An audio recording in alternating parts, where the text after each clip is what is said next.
Di antara ribuan nama ulama besar yang menghiasi lembaran sejarah Islam, ada satu nama yang menjadi poros keilmuan di Kufah, Irak. Ia adalah jembatan emas yang menghubungkan generasi sahabat Nabi dengan para imam mazhab. Namanya adalah Abu Ishaq As-Sabi'i. Mungkin tidak semua dari kita akrab dengan namanya, tetapi perannya dalam menjaga hadis dan fikih begitu besar, hingga hampir mustahil kita membaca kitab hadis atau fikih tanpa melewati jejaknya. Mari kita kenali lebih dekat sosok ulama tabi'in yang luar biasa ini, yang menggabungkan ilmu, amal, dan kejujuran ilmiah yang mengagumkan. Nama lengkapnya adalah Amr bin Abdullah As-Sabi'i Al-Hamdani. Ia lahir di Kufah, sebuah kota yang pada masanya bukan hanya pusat ilmu, tetapi juga pusat gejolak politik. Namun, di tengah hiruk-pikuk itu, Abu Ishaq memilih jalan sunyi para pencari ilmu. Sejak usia belia, ia sudah menunjukkan keseriusan yang luar biasa. Allah memberinya kesempatan emas yang jarang dimiliki orang lain.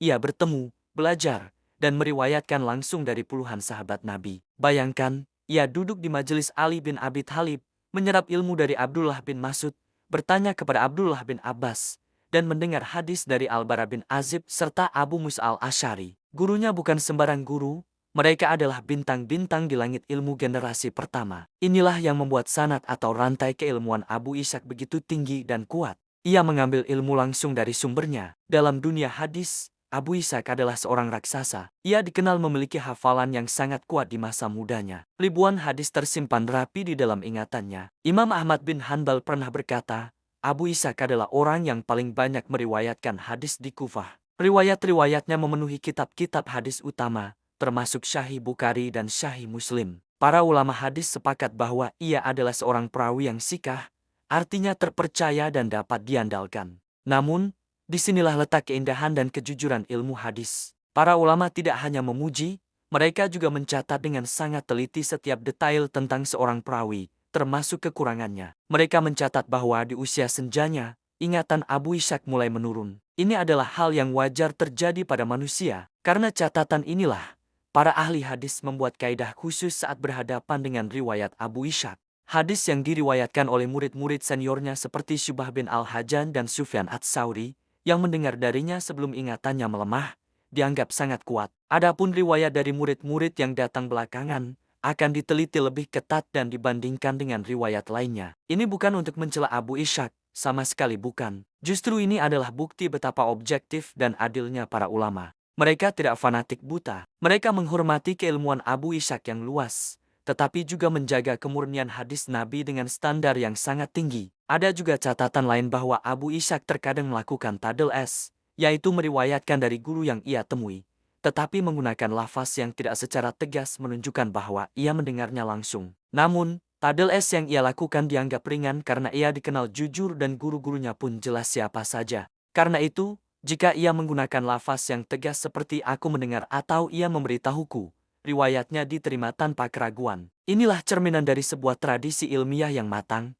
tidak menutupi kekurangan, tetapi juga tidak berlaku zalim dengan menolak semua riwayat seseorang hanya karena satu catatan. Sekarang kita beralih ke bidang fikih. Jika dalam hadis ia adalah seorang muhadits besar, maka dalam fikih ia adalah seorang faqih rujukan.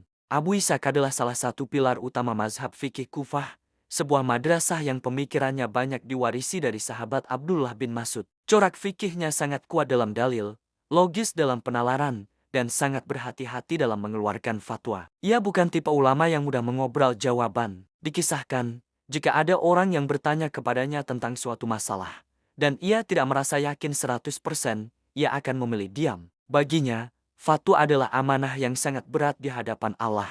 Ia tidak ingin berbicara tentang agama Allah tanpa ilmu yang kokoh.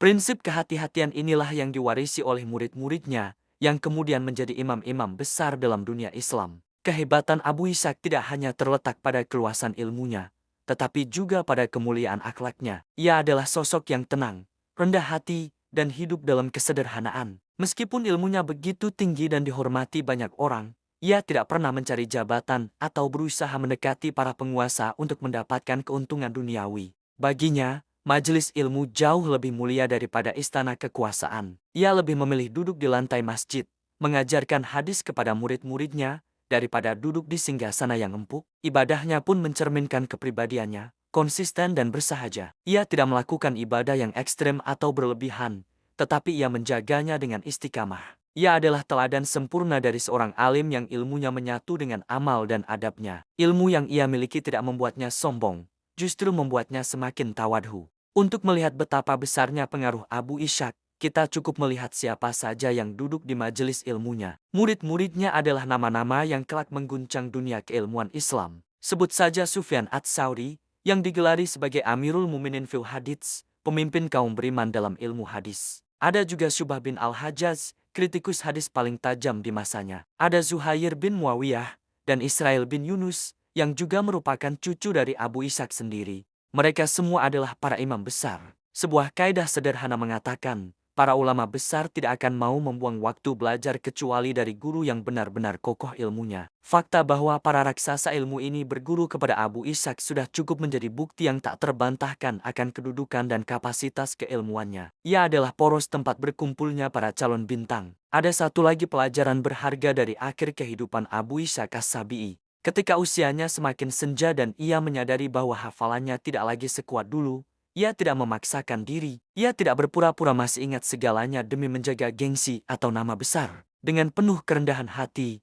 ia menerima kenyataan usianya. Ia lebih banyak diam dan mengurangi aktivitas meriwayatkan hadis. Sikap ini justru semakin mengangkat derajatnya di mata para ulama. Mereka melihat seorang alim yang jujur pada dirinya sendiri dan pada ilmunya. Baginya, ilmu bukanlah tentang popularitas atau pengakuan, tetapi tentang amanah yang harus dijaga dengan sebenar-benarnya. Kejujurannya di masa tua sama berharganya dengan hafalannya yang kuat di masa muda. Abu Ishaq as-Sabi'i wafat sekitar tahun 127 Hijriah, dalam usia lebih dari 90 tahun. Ia meninggalkan warisan yang tak ternilai harganya. Ia meninggalkan ribuan hadis yang menjadi pondasi syariat. Ia meninggalkan sanad emas yang menyambungkan kita dengan para sahabat. Ia meninggalkan pemikiran fikih yang logis dan hati-hati. Dan yang terpenting, ia meninggalkan teladan tentang bagaimana menjadi seorang penuntut ilmu sejati, jujur pada kelebihan dan kekurangan diri, rendah hati, dan menjadikan ilmu sebagai jalan untuk mendekatkan diri kepada Allah, bukan untuk mencari dunia. Jadi, kesimpulannya,